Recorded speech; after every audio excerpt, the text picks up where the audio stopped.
he talked about pushing your limits in order to have the that you can go way further than you might imagine.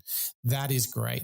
The other interesting thing that you see in this story of pushing yourself is that it also sets boundaries for your circle of competence. It helps you understand the games you want to play, the games you shouldn't play.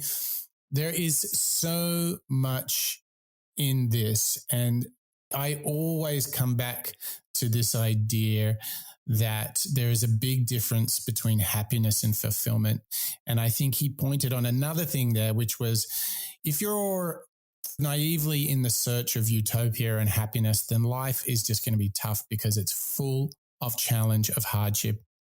We have a great rule at the end of this show that really brings this home. But Mark, there was so much in that clip. I've just given you the 3 things that really jumped out to me. Where do we start breaking this down? I think start with what Jordan Peterson calls out. You don't learn this at school.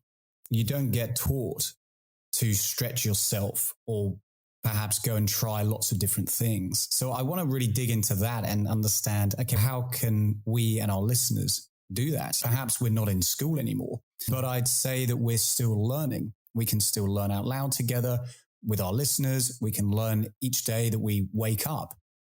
And I wonder what the best way to practice this stretching and practice this exposure to finding your limits is going to be.